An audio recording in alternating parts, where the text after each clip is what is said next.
Les voy a presentar a Eloísa. Eloísa es licenciada en Psicología, maestra en Estudios Latinoamericanos, aquí por la UNAM, y alumna de doctorado en Estudios Latinoamericanos. Su proyecto se titula Violencia simbólica contra las mujeres en el cine latinoamericano contemporáneo. Es integrante del Seminario Universitario de Análisis Cinematográfico y su ponencia para hoy se titula, acá la tengo, Mujeres en tránsito, la representación cinematográfica de la migración femenina hacia Estados Unidos en 3 películas mexicanas.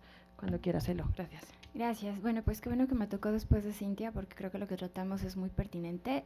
Quiero aclarar que esto es como la primera parte de mi investigación. Como verán, más que un análisis, por ahora estoy haciendo como algo meramente descriptivo. Ya en mi trabajo de doctorado pues ya se va a ir complejizando esto.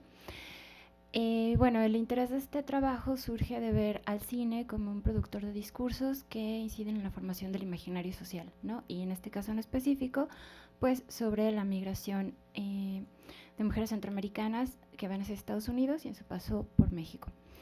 Lo mismo, recorté muchísimo la ponencia, aunque bueno, ahorita voy a tratar, ya que tenemos más tiempo, voy a tratar de ir metiendo otras cosas, pero también espero que la ponencia pueda ser consultada a posteriori, porque si no, siento que va a faltar mucho contexto, que fue lo que eliminé en esta versión. Pero bueno, algunos datos duros, está muy chiquito, pero mejor se los leo. Es que dentro de la región, bueno, América Latina, los migrantes representan el 5.5% de la población y la mayoría de estas han optado por hacerlo dentro del mismo continente, o sea, no es lo más frecuente una migración transcontinental. El 92 y 95% de los alojados en estaciones migratorias en México, estos los que son detenidos, que no logran llegar a Estados Unidos, son principalmente Guatemala, Honduras, El Salvador y Nicaragua. Se ha observado que la migración centroamericana de tránsito irregular creció, bueno, tuvo un punto de alto crecimiento entre mediados de los 90 a mediados del 2005 y ha estado a la baja. Entre los factores que explicarían esta baja se encuentra un endurecimiento de la política migratoria por parte de Estados Unidos, pero también el papel que tiene el narcotráfico ejerciendo violencia contra quienes migran y también ocupando lo que tradicionalmente son las rutas migratorias para el transporte de la droga. Bueno, también se ha observado un incremento en la migración femenina y este tipo de migración ha cambiado porque tradicionalmente la migración femenina era migración de reunión.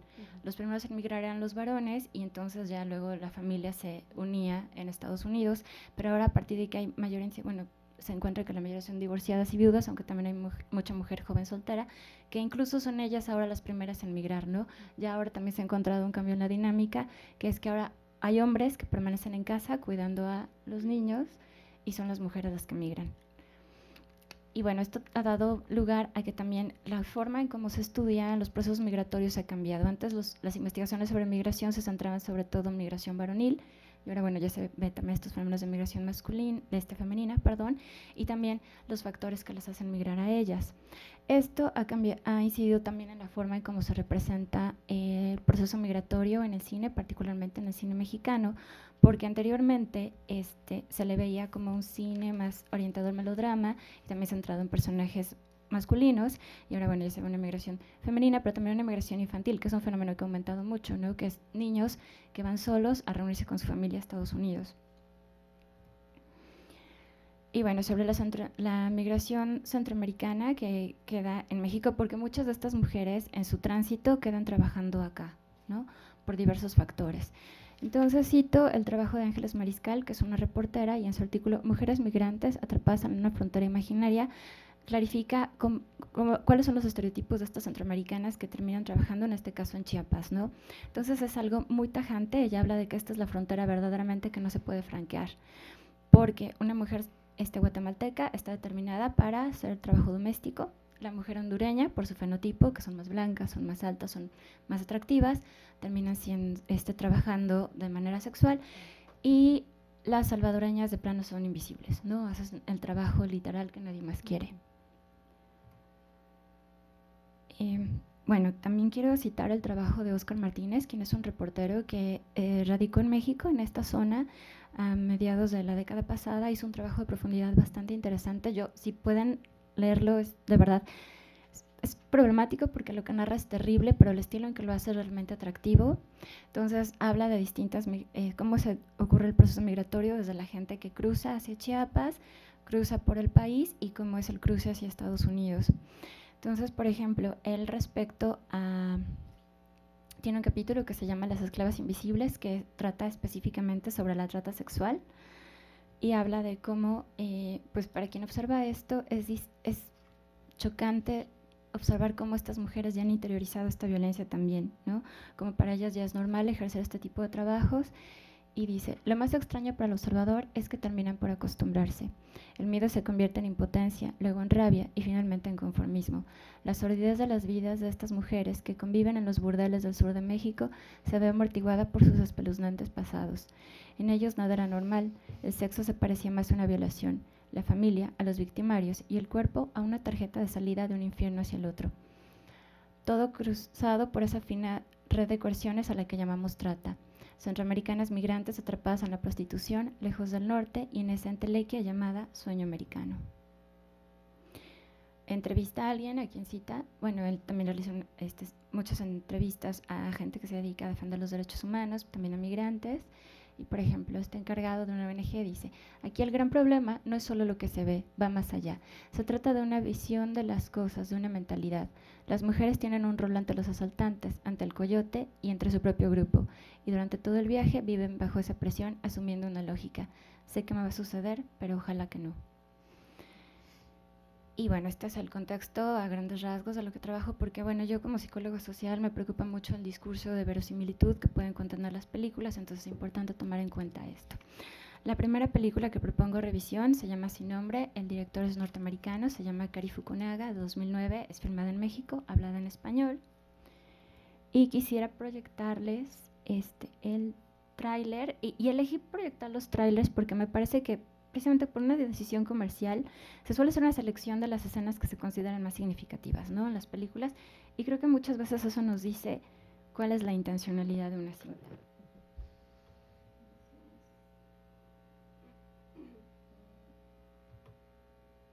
Ay, no le doy al video.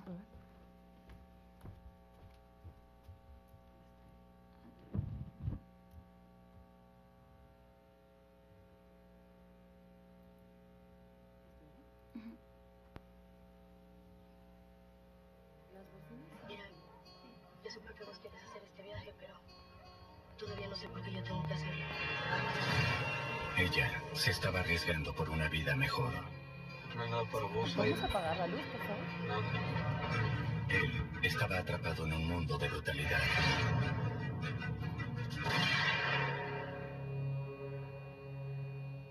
Pero cuando quiso dejar atrás su violento pasado,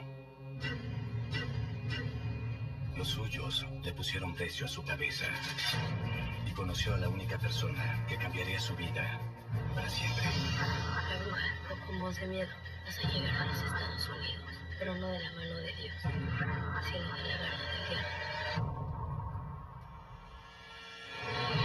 De los productores ejecutivos Diego Luna y Gael García Bernal, llega la primera película de una de las nuevas voces más emocionantes del cine.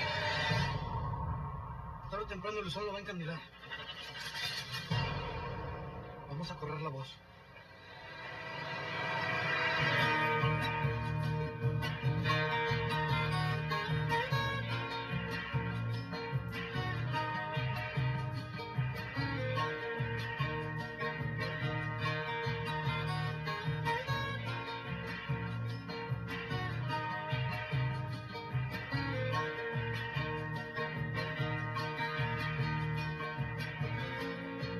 ¿Tiene miedo? Entonces te conoces bien. Sin Nombre.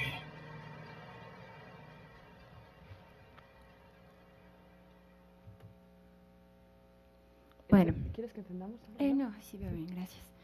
Bueno, en esta cinta se narra la historia de dos personajes, la de Willy, llamado también Casper por su pandilla, un pandillero integrante de la Mara Salvatrucha, y la de Zaira, una adolescente hondureña que viaja con su padre y su tío hacia Estados Unidos. Ambos entran en contacto después de un intento de asalto por parte de la pandilla de Casper al tren de los migrantes, llamado La Bestia. Lilo el Mago, el líder, es asesinado por Casper cuando intenta violar a Zaira. Probablemente lo hace porque antes aquel asesinó a la novia de este. A partir de este momento, Zaira y Willy emprenden el viaje juntos, evadiendo a las autoridades migratorias y el resto de la pandilla que ha sentenciado a muerte a Willy. Al final, solo Zaira logra el cruce al otro lado. Bueno, para esta revisión me centro sobre todo en las violencias ejercidas hacia las mujeres y la representación de las mismas. Sobre las violencias, en principio Zaira no desea migrar. Sabe que es una opción ante la falta de oportunidades en Honduras, pero es su familia la que decide por ella. Se siente lejana a su padre, quien intenta convencerla de que en Estados Unidos ella tiene otra familia. Su madre muerto, él contrajo matrimonio de nuevo y tiene otras 2 hijas, pero ella se siente totalmente distante a ellas. De hecho, el padre hace años que no lo veía. Sobre la violencia sexual, encontramos que, bueno, al ser descubierta por Lil Mago, quien la encuentra atractiva, la llama una mini Salma Hayek, pretende violarla amenazándola con una pistola y siendo apoyada por el resto de su pandilla, quien mantiene al margen a la gente que podrá ayudarla. Pero es entonces cuando Caspar lo mata con un machete. Después de esto vemos a Zaira, bueno, triste, cansada, tensa, evidentemente no solo por el intento de violación, sino por toda la agresión que ha estado viviendo durante todo este proceso.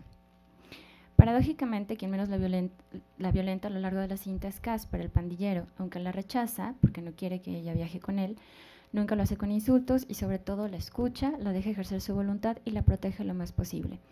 Cuando ella se entera del fallecimiento de su padre, quien cae a las vías, él la consuela. Asimismo, le aconseja respecto a su futura vida familiar y promete acompañarla. A su lado, Zaira se muestra tranquila y confiada, se siente atraída hacia él, pero no hay contacto sexual, solo afectivo. Cuando intentan el cruce a través del río, él evita que ella se sienta acosada al momento de despojarse de su ropa, impidiendo que quien será su guía lo observe y, de hecho, él voltea la vista también. La deja ir antes, siendo consciente de la amenaza bajo la cual se encuentra. De hecho, es durante el cruce de Zaira que llega el resto de la pandilla y asesina a Caspar.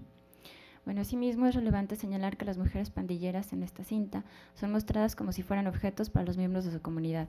No tienen diálogos y se les ve como cuidadoras o compañeras sexuales. Lo mismo ocurre cuando la novia de Caspar irrumpe imprudentemente en una reunión. Llama la atención del jefe de la banda, quien intenta violarla, y en el forcejeo ella sufre un golpe y muere. Sobre la representación femenina. En general, la representación física de la mujer puede considerarse como respetuosa, esto es, no objetificada. Pero bueno, los distintos personajes de diálogo, excepto Zaira y la novia de Caspar, que bueno, ya sabemos que muere, el resto no tienen voz propia, no sabemos más de ellas, excepto también una cómplice de Caspar que le ayuda a escapar, pero parece ser que lo hace más bien en colusión con el resto de la banda para decir cuál es su paradero. La siguiente película que quiero revisar se llama La vida precoz y breve de Sabina Rivas. Esta fue producida en el 2012, fue realizada por Luis Mandoki, que tiene una trayectoria en Estados Unidos. Y el productor ejecutivo fue Abraham Zabludowski, que hizo una carrera noticiosa. ¿Qué edad tienes? 18 recién cumplidos. Nacionalidad. Mexicana. A lo mucho tienes 16. Me vas a decir que entera no tenías tu pasaporte. Yo soy Sabina Rivas. Vengo de paso. Voy al gabacho. Lo mío es cantar. Es mi sueño. Usted sabe que yo prometí estar medio año nada más para sacar lo suficiente y seguir para arriba.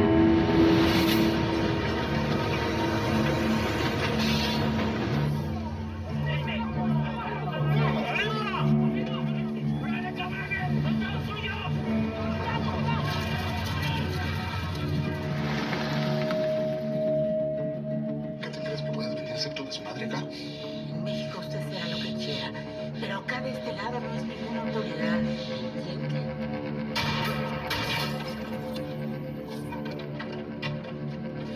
No soporto que andes con esto. Ahora vos vas a arreglar mi vida. Te quiero ayudar. Me tienes que hacer un favorcito.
Bueno, esta película está basada en la novela La Mara de Rafael Ramírez Heredia. Ahí en el tráiler dice que está basada en hechos reales, pero bueno, directamente está basada en la novela, la cual a su vez sí está basada en hechos reales.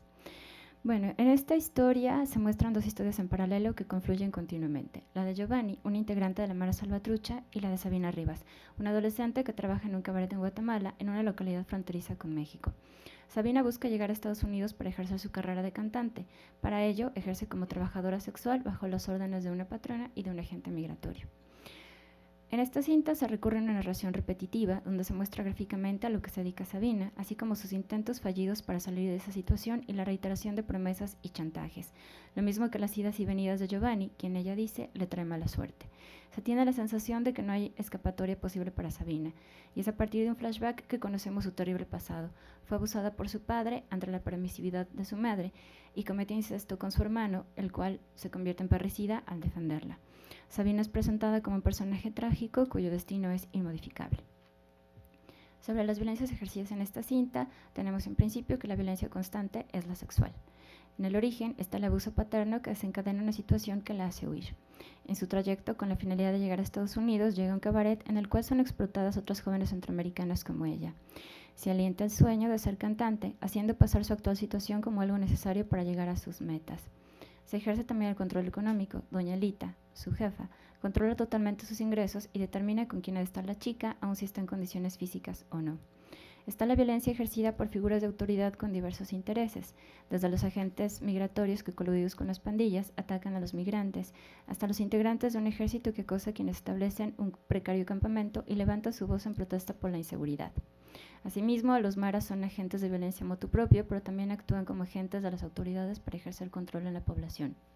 Sabina no es la única violentada, no son sus compañeras de cabaret, algunas incluso más jóvenes que ella. No son también las mujeres migrantes que son mostradas muy brevemente como víctimas de los pandilleros. Son tocadas sin permiso para ser robadas y pueden ser violadas colectivamente. Una vez más, los únicos personajes femeninos con diálogos son Sabina Rivas, su empleadora y una compañera del cabaret. Sobre la representación de las mujeres. Sabina entra en el estereotipo sobre las mujeres centroamericanas. Siendo hondureña, es más proclive a ser víctima de la trata sexual. Sin embargo, la imagen de Sabina alterna con ser vista como víctima, todos los momentos en que ella se muestra asustada, las veces que es golpeada e incluso es violada, y otras como superviviente. Su efectiva defensa contra Barrona, un agente migratorio, primero peleando golpes con él, logrando huir, y luego el chantaje al que lo somete.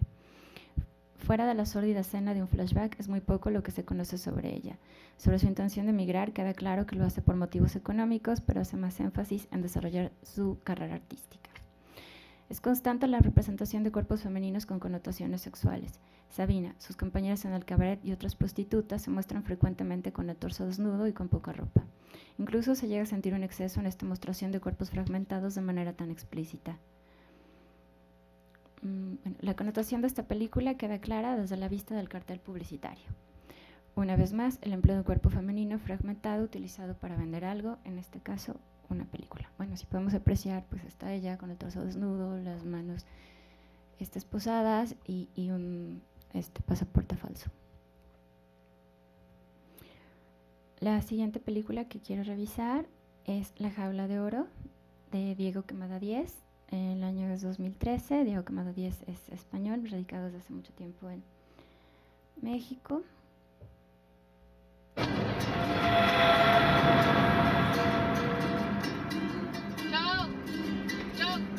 Siento como si tuviera un zoológico en mi estómago, como si un montón de animales estuvieran corriendo por todo mi cuerpo.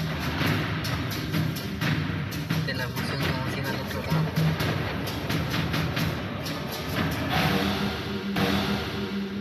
Estamos aquí en Arriaga, después viajamos al DF, del DF viajamos hasta Mexicali, de Mexicali a Los Ángeles. ¿Pudieron hacerse ricos en los Estados Unidos? Ya no llegaron. Vamos.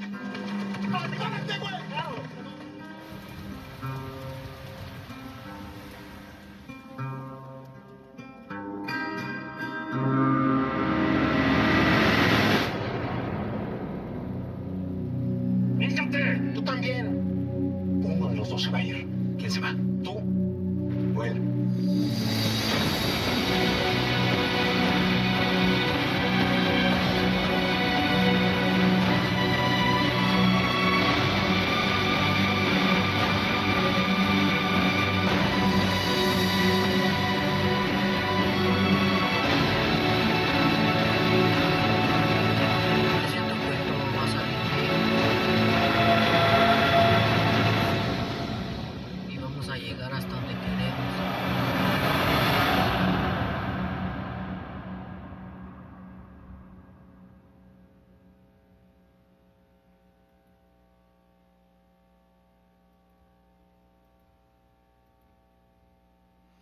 Bueno, esta cinta narra la historia de un pequeño grupo de migrantes integrado por 3 adolescentes, un chico y una chica guatemaltecos, un chico maya tzotzil, esto como en palabras del realizador para representar los distintos tipos de migración, la rural, la urbana, la masculina, la femenina.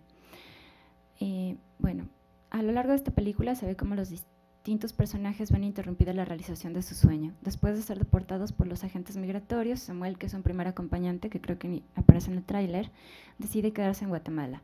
Sara, quien hace el trayecto disfrazada de muchacho y se llama entonces Osvaldo, es secuestrada por una banda junto con otras mujeres. Chauk, un maya tzotzil, es asesinado en el desierto por un francotirador en Arizona, y el único que logra llegar es Juan, solo para mostrar la soledad y la dificultad laboral a la que se enfrenta todo migrante ilegal. Sobre las violencias ejercidas. La posibilidad de ser violentada sexualmente hace que Sara decida cambiar su identidad, modificando su aspecto y simulando ser varón. Los riesgos que corre se hacen evidentes al observarla tomando una pastilla anticonceptiva. Desafortunadamente, esa amenaza se cumple de la peor forma. Al ser secuestrada por un comando, es de adivinarse que será explotada sexualmente, lo mismo que las otras mujeres que la acompañaban en el trayecto. Se le ejerce violencia física al ser detenida por los agentes migratorios y despojada de sus pertenencias, pero al hacerse pasar por varón, la protege de otros riesgos. No se conoce su historia y las causas específicas para su migración. Es evidente que es víctima de la violencia estructural que obliga a migrar a miles de personas ante la falta de oportunidades económicas. Aunque las violencias ejercidas contra los migrantes son constantes, la representación de las mismas no es gráfica. A decir del realizador una vez más, no se pretendía violentar al espectador. Sara es mostrada como una chica fuerte pero noble, con rasgos asertivos, capaz de hacerse escuchar y negociar con sus pares. Se la ve capaz de cuidarse por sí misma, por ejemplo, improvisa un show callejero improvisado para tener ingresos y comprar comida. En esta película, la representación física de las mujeres es variada. El único cuerpo mostrado es el de Sara, su torso desnudo, pero en situaciones que van justificadas de acuerdo a la narrativa. La primera vez que se muestra es para evidenciar su metamorfosis, el modo en que aplana y oculta su pecho. La segunda es cuando Chauk comprueba que es mujer. Ya hay un cierto coqueteo entre ellos, pero es un tanto ambiguo. Ya cuando comprueba a través de que ella se está bañando, se corre la cortina del baño, ya él sonríe, pues como con cierta tranquilidad, no valor que es mujer. Bueno, las otras migrantes en esta cinta se ven menos jóvenes, se aprecian en su mayoría adultas, no tienen diálogos, pero interactúan con los varones, y aquí sí se les da se les ve de manera diversa. Por ejemplo, siendo violentadas también. Hay una parte en la que Chauk y Juan son secuestrados con otros migrantes, pero también ejerciendo un rol materno. Por ejemplo, una mujer enseñando algo a su hijo a través de un cuaderno, como si estuvieran en la sala de su casa, pero mientras están viajando en el techo del tren. También se les ve como mujeres que arrojan comida a los migrantes en su paso en el tren. Y bueno, las 3 películas en conjunto o manera de conclusión preliminar. El momento de aparición de estas cintas en una periodicidad relativamente cercana no es casual. Como se sabe y como ya mencioné, las condiciones de migración han empeorado. Por una parte, el cambio en las políticas migratorias en Estados Unidos con carácter xenofóbico, pero pretextando una guerra contra el terrorismo, ha vuelto más difícil franquear la frontera. Y por otro, el cada vez mayor empoderamiento del crimen organizado, que en primera ha expandido su posibilidad de negocios, explotando a los migrantes, robándolos, secuestrándolos para pedir rescate o para forzarlos a trabajar para ellos. Y en segunda, el empleo de las tradicionales rutas de migración como vías de transporte de droga. Esto ha llevado a que la situación de quienes migran de manera irregular sea cada vez más desesperada. El nivel de violencia ya no puede ser invisibilizado y se halla presente en los diversos medios de comunicación. Ya sea con la intención de crear conciencia o de poder vender una historia con elementos de interés público, estas 3 cintas se nutren de esta situación crítica. Si lo tradicional en el cine mexicano, lo referente al cine acerca de la migración, era abordar una perspectiva masculina, es de llamar la atención el peso que en estas películas dan a los personajes femeninos. Esto sin duda tiene que ver también, como ya mencioné, con los cambios en la migración femenina. Y siguiendo los parámetros de quienes analizan el cine sobre migrantes, puede decirse que la vida precoz y breve de Sabina Rivas se encuentra todavía inserta en la forma común en el cine mexicano, como se muestra la migración como una tragedia. La jaula de oro es más cercana a un cine que busca parecer menos ficción y más documental, mientras que Sin nombre podría colocarse en un punto intermedio entre ambas. No es gratuito el apoyo diferenciado que han recibido por parte de la crítica, siendo La jaula frecuentemente aclamada, mientras que La vida pasó más bien desapercibida. Y bueno, ya corto. Curiosamente es la historia de 3 personajes de los que se sabe muy poco la que logra retratar de manera más fidedigna la problemática de la migración. Durante el desarrollo de La Jaula de Oro, el espectador los va conociendo, así como se van conociendo entre ellos mismos. No hace falta, por ejemplo, ver la situación de explotación sexual a la que será sometida Sara. Es suficiente ver cómo la tratan quienes la secuestran y escuchar sus gritos desesperados. Del mismo modo, no es necesario escuchar a Chuck y a Juan diciendo que le extrañan, sus gestos lo indican. Ambos no firman pactos, pero se manifiestan solidaridad de manera constante, y al final, con Juan solo, saliendo después de una jornada intensa en un trabajo nada gratificante, se entiende el sentido del título de la película. Es evidente que así como ha cambiado la migración femenina y los estudios referentes a esta, tienen que cambiar los modos de representación de la misma. El cine, por sus características narrativas, puede servir como un medio eficaz para llamar la atención acerca de las difíciles condiciones en que el tránsito ocurre. Y se quiere pensar a mayor sensibilización y toma de conciencia, mayor ejercicio de presión para hacer que esta situación pueda cambiar.